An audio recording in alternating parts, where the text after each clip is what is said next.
Breaking news చూస్తున్నాం. Russia Ukraine మధ్య భీకర యుద్ధం కొనసాగుతోంది. ఈ రెండేళ్ల కాలంలో అతిపెద్ద భీకర యుద్ధంగా దీన్ని భావించాలి. సుమారుగా 472 డ్రోన్లను ఉపయోగించి రష్యా ఉక్రెయిన్ ని అతలాకుతలం చేసింది. ఇంతకంటే ముందు ఉక్రెయినే ముందుగా రష్యా పైన భీకరంగా దాడులు చేసింది. ఏకంగా ఒక ప్రత్యేక కంటైనర్లలో ఈ డ్రోన్లని అమర్చి ఉక్రెయిన్ రష్యాకి తరలించింది. రష్యాలో సుమారుగా 4000 కిలోమీటర్లు దూరం వరకు చొచ్చుకెళ్లి ఉక్రెయిన్ భీకరమైనటువంటి దాడులకు పాల్పడింది. చాలా పెద్ద ఎత్తున 41 వైమానిక స్థావరాలపైన, వైమానిక ఏరోప్లేన్స్ పైన పెద్ద ఎత్తున ఉక్రెయిన్ మొదటగా దాడికి పాల్పడింది. అయితే ఈ దాడిలో ఇటీవల కాలం జరిగినటువంటి అతి భీకరమైనటువంటి దాడి రష్యా ఉక్రెయిన్ యుద్ధంలోనే అతిపెద్ద దాడిగా దీన్ని అభివర్ణిస్తున్నారు. రష్యాలోని వైమానిక స్థావరాల లక్ష్యంగా ఉక్రెయిన్ దాడికి పాల్పడింది. సుమారుగా 41 యుద్ధ విమానాలని పూర్తిగా కూడా రష్యా ధ్వంసం చేసింది. ఇకపోతే ఉక్రెయిన్లోని ఆర్మీ ట్రైనింగ్ సెంటర్ పైన రష్యా దాడి చేసింది. సుమారుగా 12 మంది సైనికులని హతమార్చింది. 60 మంది ఉక్రెయిన్ సైనికులు అందరూ కూడా చాలా తీవ్రంగా గాయాలయ్యారు. ఒకవైపు శాంతి చర్చలకు కొద్ది గంటల ముందే రష్యా భూభాగంలోకి 4000 కిలోమీటర్ల వరకు చొచ్చుకెళ్ళింది ఈ ఉక్రెయిన్. ఆ తర్వాత అక్కడ దాడి చేసింది.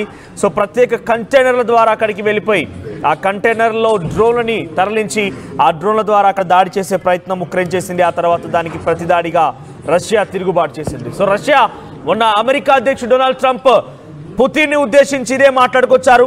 పుతిన్ని ఉద్దేశించి ఒక పిచ్చివాడు సామాన్యమైన జనాల యొక్క ప్రాణాలు తీస్తున్నాడని చెప్పినప్పుడు కూడా రష్యా చాలా క్లియర్గా ఒక ఇన్ఫర్మేషన్ చెప్పింది. చాలా క్లియర్గా ఒక అధికారిక ప్రకటన విడుదల చేసింది. మేము కేవలం ప్రతీకార దాడులు మాత్రమే చేపడుతున్నాం.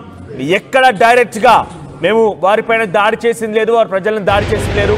కేవలం ప్రతీకార దాడులే, అంటే వారు దాడి చేస్తే దాన్ని తిప్పికొట్టే ప్రయత్నమే కొనసాగుతుందని చెప్పి రష్యన్ అధ్యక్షుడు ఆఫీస్ నుంచి చాలా క్లియర్గా ఒక ప్రకటన వెలువడింది.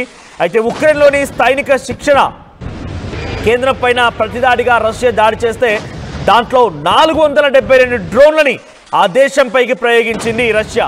సో 472 డ్రోన్లు అంటే వారి వైపు నుంచి సుమారుగా 41 యుద్ధ విమానాలు నేలమట్టం చేసేసింది.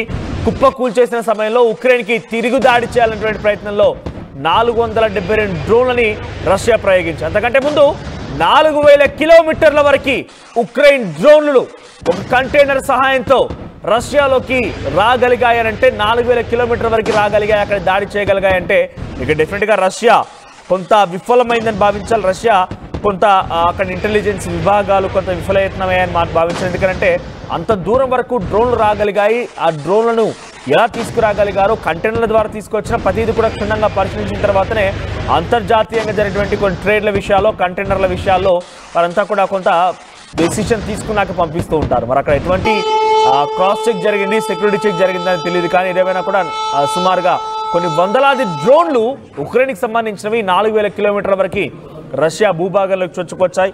సో దీంట్లో 4 మిలిటరీ ఎయిర్ బేస్లని దాడి జరిగినట్టుగా రష్యా వెల్లడించింది. ఉక్రెయిన్ సెక్యూరిటీ సర్వీసెస్ చేపట్టిన ఈ ఆపరేషన్లో Tu-95, Tu-22 M3 బాంబర్లు, కీలకమైనటువంటి A-50 ఎయిర్ క్రాఫ్ట్లు ధ్వంసమైనట్టు తెలుస్తుంది. 41 ఎయిర్ క్రాఫ్ట్లు రష్యా భూభాగంలోకి ఉక్రెయిన్ వచ్చి దాడి చేస్తే రష్యాకు సంబంధించిన ఎయిర్ క్రాఫ్ట్ ధ్వంసమై మీరు ఫస్ట్ విజువల్లో చూస్తుంది. ఆ దృశ్యాలు ఒకసారి ఫుల్గా మీకు ప్లే చేసి చూపించే ప్రయత్నం చేస్తాను. సో అక్కడ చూడండి, డ్రోన్లు వస్తున్నాయి, అక్కడ ఎయిర్ క్రాఫ్ట్ ధ్వంసం అవుతున్నాయి. ఇక్కడ కనిపించే దృశ్యాలన్నీ కూడా డ్రోన్లో రికార్డ్ అయిన దృశ్యాలే. ఉక్రెయిన్ ప్రయోగించిన డ్రోన్లో రికార్డ్ అయిన దృశ్యం చూడండి. అక్కడ ఎయిర్ క్రాఫ్ట్ పైన ఒకసారిగా డ్రోన్ కుప్పకూలిపోతుంది, ఆ తర్వాత ఎయిర్ క్రాఫ్ట్ పేలిపోతుంది. ఇలా 1 కాదు 2 కాదు, సుమారుగా 4కు పైగా ఎయిర్ బేస్లో 41 యుద్ధ విమానాల్ని పూర్తిగా కుప్పకూల్చేసి వాటిని నేలమట్టం చేసేసి బూడిద చేసేసింది ఉక్రెయిన్. దాని తర్వాత రష్యా ప్రతీకార దాడి చూస్తే అంతా అవాక్కయ్యారు. 472 డ్రోన్లు 1 కాదు 2 కాదు ఒకేసారి రష్యా నుంచి ఉక్రెయిన్ భూభాగంలోకి చొచ్చుకు వెళ్ళాయి. ఉక్రెయిన్ అతలాకుతలం అయిపోయింది. ఈ దృశ్యాలన్నీ కూడా రష్యాలో ఉక్రెయిన్ డ్రోన్ల సహాయంతో రికార్డ్ అయిన దృశ్యాలు. సో మొదటి బాక్స్లో మీకు కనబడుతుందంటే కూడా ఆ ఎయిర్ బేస్లోకి, రష్యన్ ఎయిర్ బేస్లోకి చొరబడిపోయి ఆ ఉక్రెయిన్ డ్రోన్లు రష్యా యుద్ధ విమానాలని పేల్చేస్తున్న దృశ్యాలు అవన్నీ కూడా నిజంగా ఎలా దీన్ని పేర్చుకొని వచ్చారంటే ఒక ట్రక్కులో, ఒక కంటైనర్లో పై భాగంలో మొత్తం కూడా ఉక్రెయిన్ డ్రోన్లను అమర్చింది. ఆ తర్వాత కింది భాగం మొత్తం కూడా ఇతరత్ర సామాగ్రి ఉంది. అంటే పూర్తిగా ఇన్స్పెక్షన్లో, ఇన్వెస్టిగేషన్లో ఏదైనా పెద్ద ఎత్తున సెక్యూరిటీ చెక్స్లో రష్యాకు సంబంధించిన సెక్యూరిటీ అధికారులు సహకరిస్తే తప్ప ఇక్కడ ఎందుకు ఈ మాట మాట్లాడాల్సి వస్తుందంటే ఒకటి కాదు రెండు కాదు కొన్ని వందల సంఖ్యలో ప్రత్యేక కంటైనర్ల ద్వారా ఉక్రెయిన్ తమ దేశం నుంచి రష్యాలోకి వాటిని తీసుకురాగలిగింది సేఫ్గా ఇక్కడి నుంచే రష్యా భూభాగాల నుంచే దాడులు ప్రారంభించగలిగింది అని అంటే కనుక డెఫినెట్గా సెక్యూరిటీ చెక్స్లో ఏదో లోపం జరిగే ఉంటుంది సెక్యూరిటీ చెక్స్లో లేదా ఉక్రెయిన్కి సంబంధించిన వాళ్ళు ఇందులో ఉండి సహకరించి ఉంటారు సో అక్కడ మీరు చూడండి డ్రోన్లు పడిపోవడం ఒక్కసారిగా అక్కడ బ్లాస్ట్ జరగడం ఇవన్నీ కూడా ప్రత్యేకమైనటువంటి ఎయిర్ బేస్లు రష్యాలోని చాలా కీలకమైన ఎయిర్ బేస్లో ఈ దాడులు జరిగాయి ముర్మన్స్క్ ఇర్కుట్స్క్ ఇవానోవా రియాజన్ అమూర్ ఈ ప్రాంతాల్లో ఈ 4-5 ఎయిర్ బేస్ల్లో ముర్మన్స్క్ ఇర్కుట్స్క్ ఇవానోవా రియాజన్ అమర్ ఈ 5 ఎయిర్ బేస్ల్లో దాడులు జరిగితే సుమారుగా 41 ఎయిర్ క్రాఫ్ట్లు పూర్తిగా కూడా ధ్వంసమయ్యాయి అయితే ఒకవైపు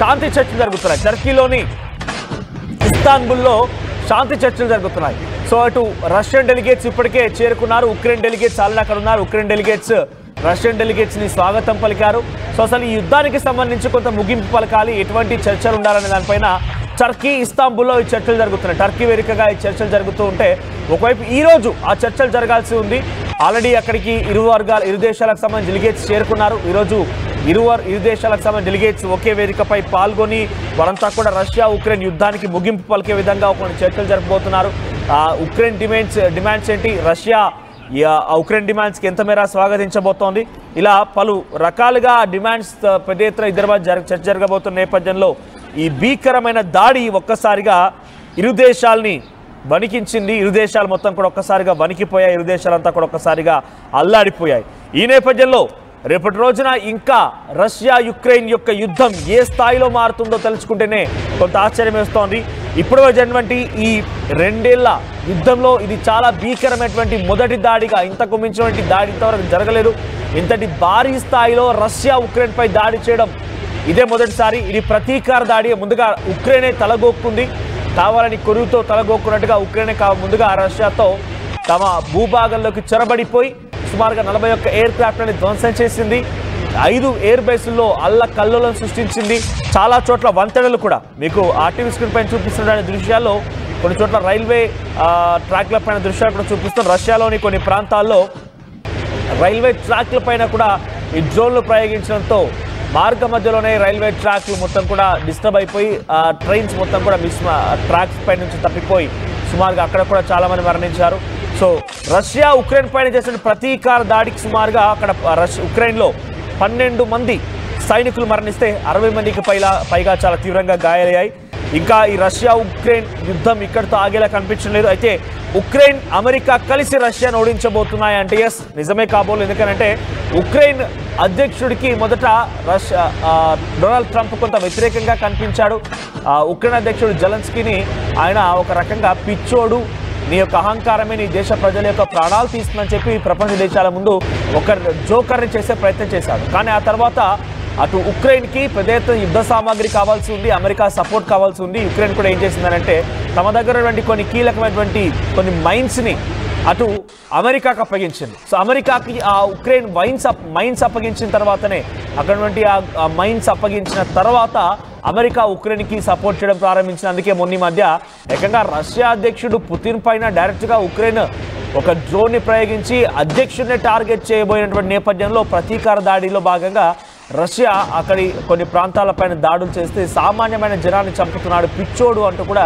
రష్యా అధ్యక్షుడు పుతిన్ గురించి మాట్లాడు అంతేగాని రష్యా అధ్యక్షుడు పుతిన్ టార్గెట్ చేసి యుక్రెయిన్ డ్రోన్ ప్రయోగిస్తే దాన్ని తప్పుబట్టలేదు కానీ రష్యా అధ్యక్షుడు మాత్రం ఎందుకు దాడి చేస్తున్నాడు తప్పుబట్టుకొచ్చాడు అంటే ఇండైరెక్ట్గా అమెరికా తమకున్నటువంటి అక్కడ మైన్స్ని కాపాడుకున్నటువంటి ఆ క్రమంలో ఉక్రెయిన్ పైన కొంత సవతి తల్లి ప్రేమ లేకుంటే ఒక తప్పనిసరి ప్రేమగా చూపిస్తోంది కానీ డైరెక్ట్గా ఇక్కడ ప్రేమ పేదలు చూపించాల్సిన అవసరం అయితే లేదు సో అమెరికా అందితే తల లేదంటే కాళ్ళు ఈ రకమైనటువంటి సిద్ధాంతంతో ముందుకు వెళ్తోంది అమెరికా అధ్యక్షుడు డొనాల్డ్ ట్రంప్ యొక్క తీరు మనం చూస్తూనే ఉన్నాం ఇండో పాకిస్తాన్ యుద్ధం సమయంలో కూడా ట్రేడ్ టాక్స్ కారణంగానే నేను యుద్ధేశాల మధ్య వాళ్ళ యుద్ధాన్ని ఆపగలిగాను ఇప్పుడు రష్యా ఉక్రెయిన్ యుద్ధాన్ని కూడా అలా ఆపగలుగుతున్నానని చెప్పి ఆయన మాట్లాడుతూ పుతిన్ని దుర్భాషడం పుతిన్ ఉద్దేశించి మాట్లాడుతూ పిచ్చివాడంటూ సంబోధించడం ఈ రకమైన వ్యాఖ్యలు చూసాం మరి తాజాగా మరోసారి ఉక్రెయిన్ రష్యా యుద్ధంలో అమెరికా మళ్ళీ ఎంట్రీ ఇచ్చి ఉక్రెయిన్కి సపోర్ట్ ఇచ్చి రష్యాని